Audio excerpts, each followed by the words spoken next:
नमस्कार दोस्तों, एजुकेशन 24 में आपका स्वागत है। दोस्तों आज का वीडियो बहुत ही खास होने वाला है क्योंकि आज के इस वीडियो में आपको बीए फर्स्ट ईयर के फर्स्ट सेमेस्टर में आपका जो सब्जेक्ट है हिंदी, उसके अंदर कौन कौन से क्वेश्चन आने वाले हैं, इस वीडियो के अंदर मैं आपको आने वाले क्वेश्चन के बारे में बताऊंगा। तो आप इस वीडियो को पूरा अंत तक जरूर देखिएगा क्योंकि इस वीडियो से आपको बहुत कुछ सीखने को मिलेगा जबकि बीए एग्जाम में काम करेगा। तो आइए देर न करते हुए वीडियो को शुरू करते हैं और बीए फर्स्ट ईयर के फर्स्ट सेमेस्टर में आपका सब्जेक्ट है हिंदी, उसके अंदर जो भी क्वेश्चन आने वाले हैं उन आने वाले क्वेश्चन के बारे में हम लोग जानते हैं। दोस्तों आगे बढ़ने से पहले मैं आपको एक बात बता दूं कि इस वीडियो के अंदर मैं आपको अति लघु उत्तरीय प्रश्न, लघु उत्तरीय प्रश्न और दीर्घ उत्तरीय प्रश्न तीनों तरह के प्रश्नों के बारे में बताऊंगा। तो आप इस वीडियो को स्किप किए बिना पूरा देखिएगा ताकि आपको तीनों तरह के प्रश्नों के बारे में पता चल सके। तो आइए दोस्तों देर न करते हुए वीडियो को शुरू करते हैं और सबसे पहले हम लोग अति लघु उत्तरीय प्रश्नों के बारे में जानते हैं। तो यहाँ पर दोस्तों अति लघु उत्तरीय प्रश्नों में पहले प्रश्न की बात की जाए तो यहाँ पर दोस्तों आपका पहला प्रश्न दिया हुआ है, धूमिल ने पहली कविता कब लिखी थी। यानी कि दोस्तों पहला क्वेश्चन कह रहा है कि जो धूमिल है, धूमिल ने अपनी पहली कविता कब लिखी थी। यहाँ पर दोस्तों आपको बताना है कि जो धूमिल है, धूमिल ने पहली कविता कब लिखी थी। अब दोस्तों अगले क्वेश्चन की बात की जाए तो यहाँ पर दोस्तों आपका दूसरा क्वेश्चन दिया हुआ है, नागा अर्जुन की कविता में किस भावना की अभिव्यक्ति प्रमुख रूप से हुई है। यानी कि दोस्तों दूसरे क्वेश्चन के अंदर कह रहा है कि जो नागा अर्जुन है, नागा अर्जुन की जो कविता है, नागा अर्जुन की कविता में किस भावना की अभिव्यक्ति हुई है प्रमुख रूप से। यहाँ पर दोस्तों आपको बताना है कि जो नागा अर्जुन की कविता है उनकी कविता में किस भावना की अभिव्यक्ति हुई है। अब दोस्तों अगले क्वेश्चन की बात की जाए तो यहाँ पर दोस्तों आपका तीसरा क्वेश्चन दिया हुआ है, प्रथम तार सप्तक में मुक्ति बोध की कितनी रचनाएं संकलित है। यहाँ पर दोस्तों तीसरा क्वेश्चन कह रहा है कि जो प्रथम तार सप्तक है, यहाँ पर दोस्तों पूछ रहा है कि प्रथम तार सप्तक में मुक्ति बोध की कितनी रचनाएं संकलित है। यानी कि दोस्तों यहाँ पे आपको बताना है कि जो मुक्ति बोध की रचनाएं हैं, यहाँ पे दोस्तों प्रथम तार सप्तक में मुक्ति बोध की कितनी रचनाएं संकलित है। अब दोस्तों अगले क्वेश्चन की बात की जाए तो यहाँ पर दोस्तों आपका चौथा क्वेश्चन दिया हुआ है, महादेवी वर्मा की रचनाओं का उल्लेख कीजिए। यानी कि दोस्तों जो महादेवी वर्मा है, यहाँ पर दोस्तों आपको महादेवी वर्मा की रचनाओं का उल्लेख करना है। यानी कि महादेवी वर्मा की जो भी रचनाएं हैं, यहाँ पर दोस्तों आपको उनकी रचनाओं के बारे में लिखना है। अब दोस्तों अगले क्वेश्चन की बात की जाए तो यहाँ पर दोस्तों आपका पांचवा क्वेश्चन दिया हुआ है, पंत को सुकुमार कल्पनाओं का कवि कहा जाता है, कारण बताइए। यानी कि दोस्तों यहाँ पे कारण पूछ रहा है कि जो पंत है, यानी कि सुमित्रा नंदन पंत है, यहाँ पे दोस्तों कह रहा है कि जो पंत है उनको सुकुमार कल्पनाओं का कवि क्यों कहा जाता है, उसका कारण बताना है।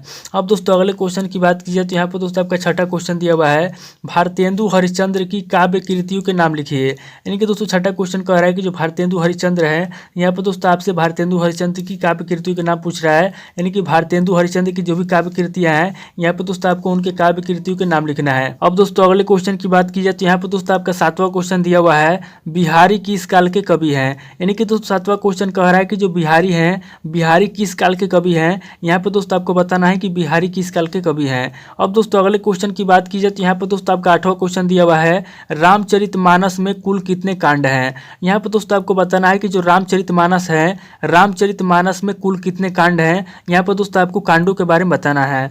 अब दोस्तों अगले क्वेश्चन की बात की जाए तो यहाँ पर दोस्तों आपका नौवां क्वेश्चन दिया हुआ है, तुलसी के माता पिता का नाम लिखिए। यानी कि दोस्तों जो गोस्वामी तुलसीदास जी हैं, यहाँ पर दोस्तों आपको तुलसीदास के माता पिता का नाम बताना है, यानी कि उनके माता पिता का क्या नाम है। अब दोस्तों अगले क्वेश्चन की बात की जाए तो यहाँ पर दोस्तों आपका 10वां क्वेश्चन दिया हुआ है, सूरदास किस भक्ति शाखा के कवि थे। यानी कि दोस्तों 10वां क्वेश्चन कह रहा है कि जो सूरदास जी हैं, सूरदास किस भक्ति शाखा के कवि थे। यहाँ पर दोस्तों आपको बताना है कि सूरदास किस भक्ति शाखा के कवि थे।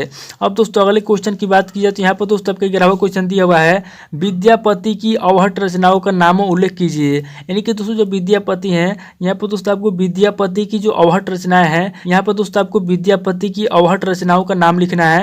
यानी कि विद्यापति की जो अवहट रचना है, उन अवहट रचनाओं का नाम लिखना है। अब दोस्तों अगले क्वेश्चन की बात की जाए तो यहाँ पर दोस्तों आपका 12वां क्वेश्चन दिया हुआ है, प्रमुख राम भक्त कवियों के नाम लिखिए। यानी कि दोस्तों जो भी प्रमुख राम भक्त कवि हैं, यहाँ पर दोस्तों आपको राम भक्त कवियों के नाम लिखना है।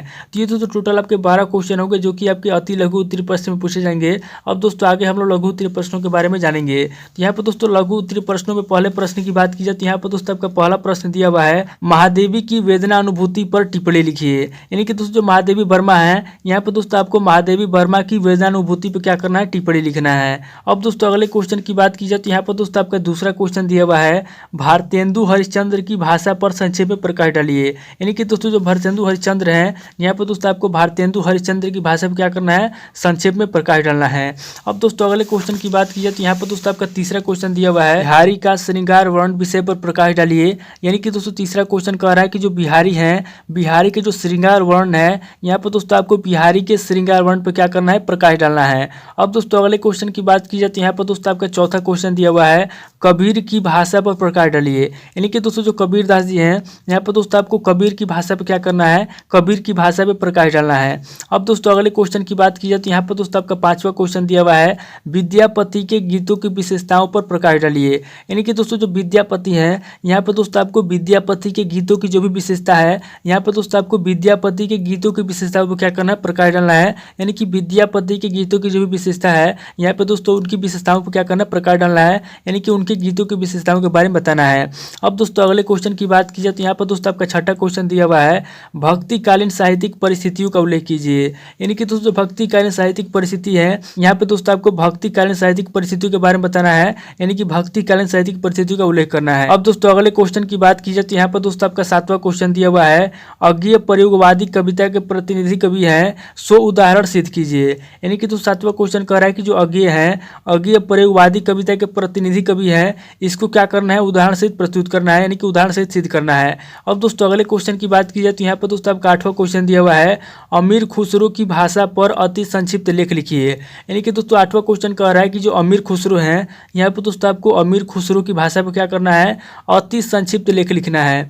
अब दोस्तों अगले क्वेश्चन की बात की जाए तो यहाँ पर दोस्तों आपका नौवां क्वेश्चन दिया हुआ है, संत काव्य की प्रमुख प्रवृत्तियों का उल्लेख कीजिए। यानी कि दोस्तों संत काव्य है, यहाँ पर दोस्तों आपको संत काव्य की प्रमुख प्रवृत्तियों क्या करना है, संत काव्य की प्रमुख प्रवृत्तियों का उल्लेख करना है। अब दोस्तों अगले क्वेश्चन की बात की जाए तो यहाँ पर दोस्तों आपका 10वां क्वेश्चन दिया हुआ है, रीतिकालीन कविता की विविध धाराओं पर प्रकाश डालिए। यानी कि दोस्तों जो रीतिकालीन कविता है, यहाँ पर दोस्तों आपको रीतिकालीन कविता की विविध धाराओं पर क्या करना है, प्रकाश डालना है। तो ये दोस्तों टोटल आपके 10 क्वेश्चन हो गए जो कि आपके लघु उत्तरीय प्रश्न में पूछे जाएंगे। अब दोस्तों आगे हम लोग दीर्घ उत्तरीय प्रश्नों के बारे में जानेंगे। तो यहाँ पर दोस्तों दीर्घ उत्तरीय प्रश्नों में पहले प्रश्न की बात की जाए तो यहाँ पर दोस्तों आपका पहला प्रश्न दिया हुआ है, छायावादी काव्य की प्रमुख विशेषताओं पर प्रकाश डालिए। यानी कि दोस्तों पहला क्वेश्चन कह रहा है कि जो छायावादी काव्य है, यहाँ पर दोस्तों आपको छायावादी काव्य की प्रमुख विशेषताओं पर प्रकाश डालना है। यानी कि जो छायावादी काव्य है, छायावादी काव्य की जो भी प्रमुख विशेषता है, यहाँ पर दोस्तों आपको छायावादी काव्य की प्रमुख विशेषताओं पर प्रकाश डालना है। अब दोस्तों अगले क्वेश्चन की बात की जाए तो यहाँ पर दोस्तों आपका दूसरा क्वेश्चन दिया हुआ है, मानवीय मूल्यों की दृष्टि से भक्ति काव्य का मूल्यांकन कीजिए। यानी कि दोस्तों जो मानवीय मूल्यों की दृष्टि है, यहाँ पर दोस्तों आपको मानवीय मूल्यों की दृष्टि से भक्ति काव्य का मूल्यांकन करना है। यानी कि जो भक्ति काव्य है, यहाँ पर दोस्तों आपको भक्ति काव्य का मूल्यांकन करना है। अब दोस्तों अगले क्वेश्चन की बात की जाए तो यहाँ पर दोस्तों आपका तीसरा क्वेश्चन दिया हुआ है, तुलसीदास की भक्ति भावना का निरूपण कीजिए। यानी कि दोस्तों तीसरा क्वेश्चन कह रहा है कि जो गोस्वामी तुलसीदास जी हैं, यहाँ पर दोस्तों आपको तुलसीदास की भक्ति भावना का निरूपण करना है। यानी कि तुलसीदास की जो भी भक्ति भावना है, यहाँ पर दोस्तों आपको तुलसीदास की भक्ति भावना के बारे में बताना है। अब दोस्तों अगले क्वेश्चन की बात की जाए तो यहाँ पर दोस्तों आपका चौथा क्वेश्चन दिया हुआ है, बिहारी के दोहे गागर में सागर हैं, इस उक्ति को उदाहरण से समझाइए। यानी कि दोस्तों चौथा क्वेश्चन कह रहा है कि जो बिहारी के दोहे गागर में सागर हैं, इस उक्ति को क्या करना है, उदाहरण से समझाना है। अब दोस्तों अगले क्वेश्चन की बात की जाए तो यहाँ पर दोस्तों आपका पांचवा क्वेश्चन दिया हुआ है, महादेवी वर्मा मूलतः विरह की गायिका है, इस कथन की सुधारण समीक्षा कीजिए। यानी कि दोस्तों पांचवा क्वेश्चन कह रहा है कि जो महादेवी वर्मा है, महादेवी वर्मा मूलतः विरह की गायिका है। यहाँ पर दोस्तों आपको क्या करना है, यहाँ पर दोस्तों इस कथन की सुधारण समीक्षा करना है कि जो महादेवी वर्मा है विरह की गायिका है। तो ये दोस्तों टोटल आपके 5 क्वेश्चन हो गए जो कि आपके दीर्घ उत्तरीय प्रश्न में पूछे जाएंगे। तो यहाँ पर दोस्तों इस वीडियो के अंदर मैंने आपको अति लघु उत्तरीय प्रश्न, लघु उत्तरीय प्रश्न व दीर्घ उत्तरीय प्रश्न तीनों तरह के प्रश्नों के बारे में बता दिया। आप इन तीनों तरह के प्रश्नों को नोट कर लीजिए और किसी किताब से सीरीज से मिलाकर याद कर लीजिए, या फिर अगर आप कमेंट करेंगे तो मैं आपको नेक्स्ट वीडियो में सभी प्रश्नों के उत्तर के बारे में बता दूंगा। तो दोस्तों आज इस वीडियो को मैं पे स्किप करता हूँ, मिलता है आपसे नेक्स्ट वीडियो में। अगर आपको वीडियो अच्छा लगा तो वीडियो को लाइक कीजिए, शेयर कीजिए और कमेंट करके बताइए कि आपको नेक्स्ट वीडियो किस टॉपिक के ऊपर चाहिए। थैंक यू दोस्तों।